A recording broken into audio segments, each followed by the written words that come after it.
नमो श्रीयतिराजाय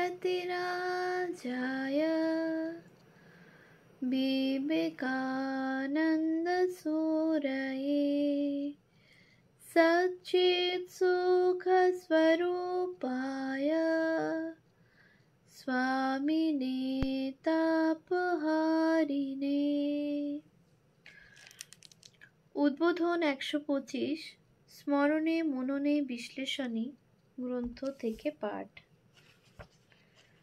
পৃষ্ঠা সংখ্যা ১১৫। স্বামী ত্রিগুণাতীতানন্দ বহুজন হিতায় বহুজন সুখায়। স্বামী বলভদ্রানন্দ। যারা শ্রী রামকৃষ্ণ সম্বন্ধে অবহিত হওয়ার জন্য স্বামী শারদানন্দজি রচিত শ্রী শ্রী রামকৃষ্ণ লীলাপ্রসঙ্গ গ্রন্থটি পড়েছেন, যে গ্রন্থটি একাধারে তাঁর জীবনী ও জীবন ভাষ্যও, তারা জানেন যে ষোড়শী পূজার মাধ্যমে শ্রী রামকৃষ্ণের সমস্ত সাধনার পরিসমাপ্তি হয়েছিল এবং সমাসন্ন হয়েছিল তার জীবনের দ্বিতীয় পর্যায়, যে পর্যায়ে তিনি তাঁর অফুরন্ত আধ্যাত্মিক শক্তি জগতে বিলিয়ে দিয়েছেন। এই দুই পর্যায়ের মাঝখানে জগৎজননী তাকে বুঝিয়ে দিয়েছিলেন তিনি কোনো অতিযোগ্য সাধকমাত্র নন, এমনকি কোনো অতি শক্তিশালী সিদ্ধ পুরুষও নন। যাকে লক্ষ্যরূপে সামনে রেখে সাধক সাধনা করে চলে, যাকে লাভ করে সাধক সিদ্ধ হয়, তিনি সেই চিরন্তন সাধ্যবস্তু শ্রী ভগবান নরদেহ ধারণ করে এলে যাকে আমরা অবতার বলে থাকি।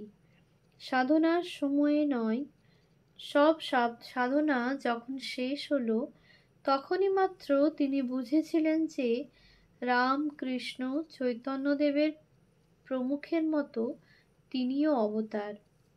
ধর্মের গ্লানি ও অধর্মের অভ্যুত্থান রুখতে বারবার তাকে আসতে হয় বলে জন্ম, মৃত্যু ও জীবন ধারণের অভিজ্ঞতা থেকে তার একেবারে কখনো মুক্তি নেই।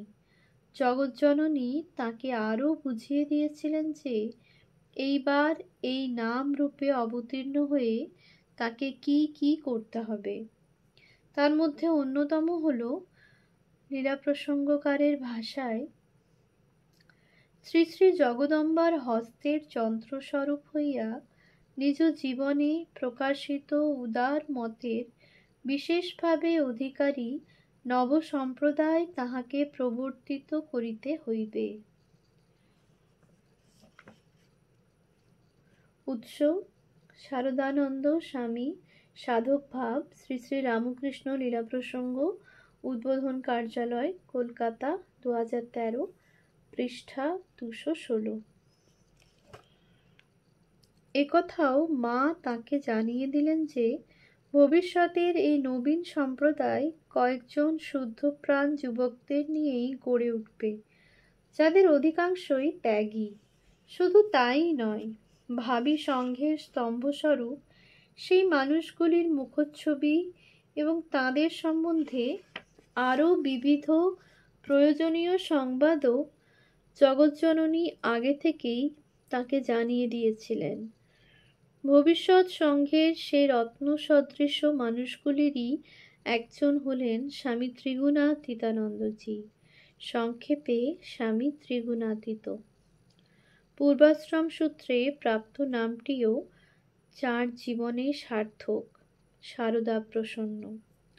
বর্তমান দক্ষিণ ২৪ পরগনা জেলার অন্তর্গত পাইকহাটির নাওড়া গ্রামে ১৮৬৫ খ্রিস্টাব্দের ৩০শে জানুয়ারি সারদা প্রসন্নের জন্ম। দেহত্যাগ সুদূর আমেরিকায় ১৯১৫ খ্রিস্টাব্দের ১০ই জানুয়ারি। তার বাবা বাবু শিবকৃষ্ণ মিত্র কলকাতার নন্দনবাগানে বাস করতেন। তিনি সাধুতা ও চরিত্র বলে সকলের বিশেষ আস্থাভাজন ছিলেন। পুত্রের সারদা প্রসন্ন নামটি তিনিই রেখেছিলেন, কারণ তিনি মনে করতেন এই পুত্র জন্মেছে মা দুর্গার কৃপায়। পরবর্তীকালে স্বামীজির জ্যান্ত দুর্গার অপার প্রসন্নতা এবং তাঁর সেবাধিকার লাভ করে পিতৃদত্ত নামটিকে সার্থক করে তুলেছিলেন তিনি।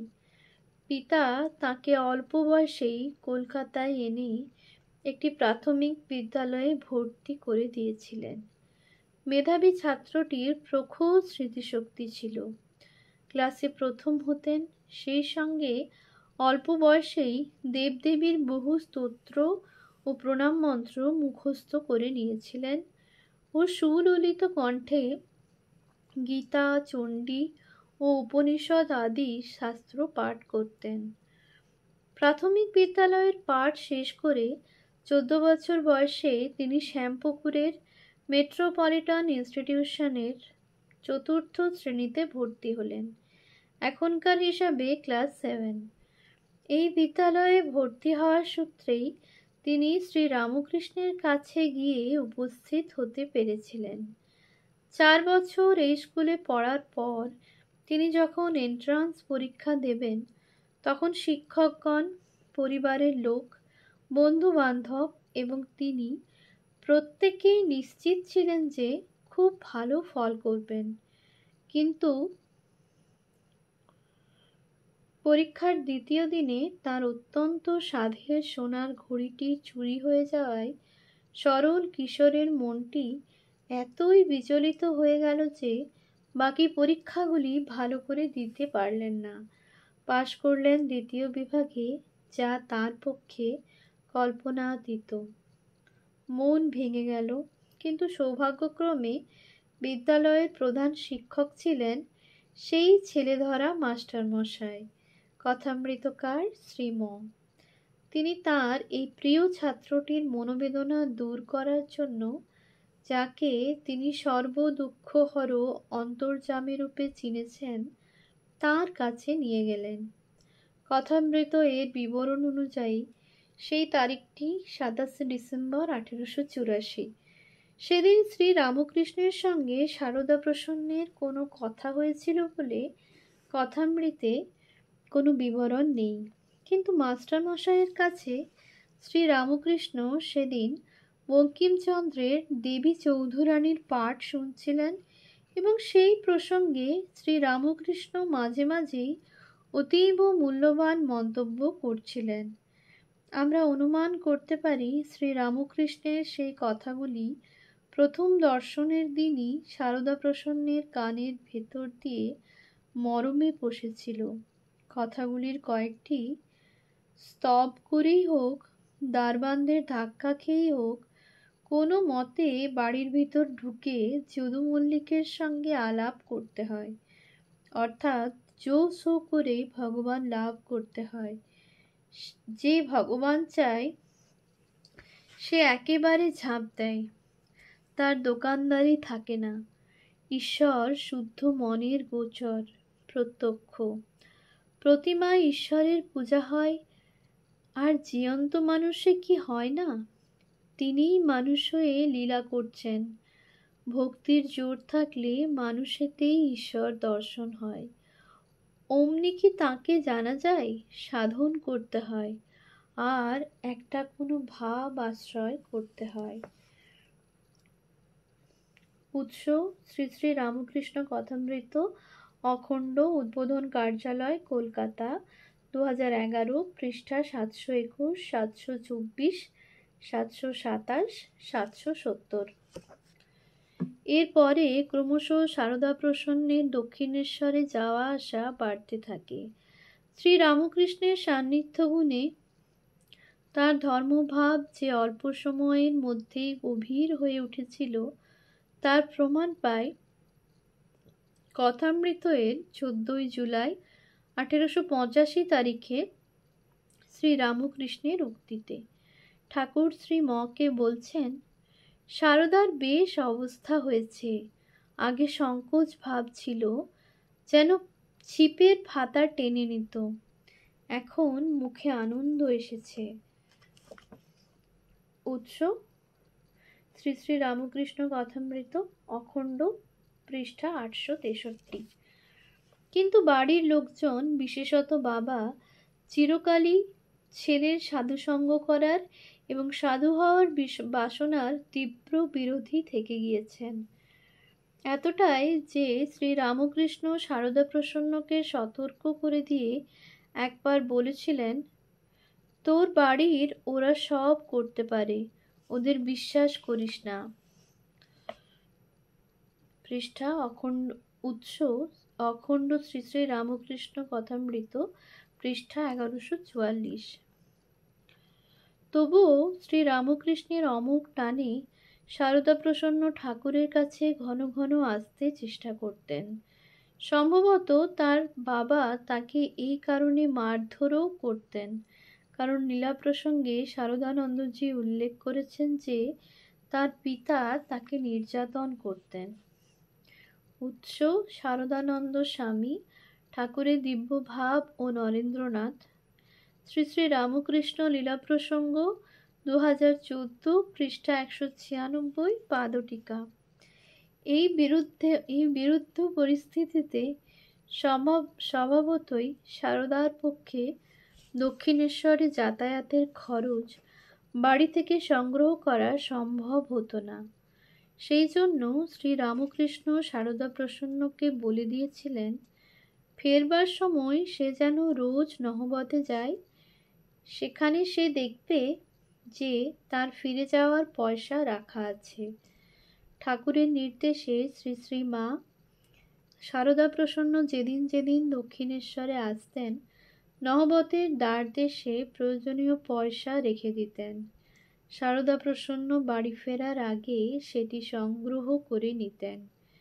কে দিয়েছেন তা তিনি জানতেন না, কিন্তু এইভাবেই শ্রী রামকৃষ্ণ দক্ষিণেশ্বর থেকেই সকলের অলক্ষ্যে ভবিষ্যতের সংঘজননীকে তৈরি করছিলেন এবং ভাবী সঙ্ঘের যারা স্তম্ভ পুরুষ, ঠাকুর কথিত শ্রী শ্রী মায়ের রত্ন সন্তান, তাদের সঙ্গে সংঘজননীর সংযোগও ঘটিয়ে দিচ্ছিলেন। কিন্তু দক্ষিণেশ্বরে যাতায়াতের ফলে যখন ঠাকুরের সঙ্গে তার ঘনিষ্ঠতা বৃদ্ধি পেল, তখন ঠাকুর একদিন স্পষ্টভাবেই শ্রী শ্রী মায়ের মহিমা তার কাছে এই ভাষায় ব্যক্ত করে তাকে মায়ের কাছে দীক্ষা নিতে পাঠালেন। অনন্ত রাধার মায়া কহনে না যায়, কোটি কৃষ্ণ কোটি রাম, হয় যায় রয়। উৎস গম্ভীরানন্দ স্বামী, শ্রী রামকৃষ্ণ ভক্তমালিকা, উদ্বোধন কার্যালয়, কলকাতা, 2017, পৃষ্ঠা 348। পদ্যটির মাধ্যমে ঠাকুর পরিষ্কারভাবেই শ্রী শ্রী মাকে সারদা প্রসন্নের কাছে নিজের চেয়ে আরও বড় করে বর্ণনা করেছেন, কিন্তু মা সেদিন তাকে দীক্ষা দেননি। সম্ভবত যে কারণে কাশীতে তিনি কাউকে দীক্ষা দিতেন না, শিবই সেখানকার গুরু বলে অনুরূপ কোনো কারণে, হয়তো যেখানে মা ভবতারিণী স্বয়ং আছেন, দ্বাদশ শিব ও রাধা গোবিন্দ যে আছেন, এবং সর্বোপরি সর্বদেবদেবী স্বরূপ যুগাবতার স্বয়ং যেখানে অবস্থান করছেন, সেই দক্ষিণেশ্বর মন্দির ক্ষেত্রে মা সেদিন তাকে দীক্ষা দিতে চাননি। কিন্তু শ্রী রামকৃষ্ণের দেহত্যাগের পরে মা স্বামী যোগানন্দজি ও সারদা প্রসন্ন মহারাজকে দীক্ষা দিয়েছিলেন। ঠাকুর সবসময়ই নানাভাবে শিক্ষা দিয়ে তার এই চিহ্নিত পার্শ্বদের নিখাত সোনা করে তুলতেন। তিনি বংশাভিমান, পাণ্ডিত্যাভিমান প্রভৃতি আধ্যাত্মিকতা বিরোধী ভয়ঙ্কর পাশ বলে জানতেন, এবং তার চিহ্নিত পার্শ্বদের কারো মনে ছিটে ফোটাও সেগুলি থাকিলে তিনি নিজে অন্তর্যামিত্ব গুণে সেগুলিকে নির্ভুলভাবে চিহ্নিত করে সেগুলিকে দূর করারও যথোচিত ব্যবস্থা অবলম্বন করতেন। সারদা প্রসন্নের জীবন থেকেই তার এক দৃষ্টান্ত দিচ্ছি। জমিদার বংশের সন্তান বলে শিশুকাল থেকে সারদা প্রসন্নের মনে গেঁথে গিয়েছিল যে ঝাড় দেওয়া, জল তোলা প্রভৃতি কাজগুলি কেবল ভৃত্য শ্রেণীর লোকদের কাজ, এবং সেই জন্যই সেগুলি নিম্ন পর্যায়ের। কিন্তু ঠাকুর জানতেন ভবিষ্যতে যাকে আপাত তুচ্ছ থেকে মহৎ বৃহৎ বহু কাজই শ্রদ্ধাভরে সম্পন্ন করতে হবে, এবং এ ব্যাপারে যিনি সকলের দৃষ্টান্তস্থল হয়ে উঠবেন, তাকে এই ভুল মনোভাব থেকে শীঘ্র উদ্ধার করা প্রয়োজন। প্রয়োজন হলে কিছুটা কঠোর পথেও। ঠাকুর তাই করলেন। একদিন সারদাকে আদেশ করলেন, কিছু জল এনে আমার পা ধুইয়ে দে। নিদারুণ অপমানিত বোধ করে সারদা চিত্রার্পিতের মতো দাঁড়িয়ে রইলেন। চোখ মুখ লজ্জায় লাল হয়ে উঠল। ঠাকুর সব বুঝেও এমন ভাব করলেন যেন কিছুই বুঝতে পারেননি। তিনি আবার বললেন, জল নিয়ে আয়। সারদা আর কি করবেন, উপায়ান্তর না দেখে ঘটি করে জল এনে ঠাকুরের পা ধুইয়ে দিলেন। উৎস: শ্রী রামকৃষ্ণ ভক্তমালিকা, পৃষ্ঠা সংখ্যা 348। এবং ঠাকুরের কৃপায় এর ফলে অচিরেই সেবার শুভ সংস্কার তাঁর হৃদয়ে দৃঢ়মূল হয়ে গেল। এরপর ঠাকুরের সেবা, শ্রী শ্রী মায়ের সেবা এবং দেশ বিদেশ নির্বিশেষে সংঘ ও আপামর মানুষের সেবা করে বারবার সারদা প্রসন্ন, নিজে তৃপ্ত ও ধন্য হয়েছেন। অন্যের জন্য অনুসরণযোগ্য আদর্শ রেখে গিয়েছেন। ওম শান্তি শান্তি শান্তি। হরি ওম তৎসৎ। শ্রীরামকৃষ্ণার্পণমস্তু।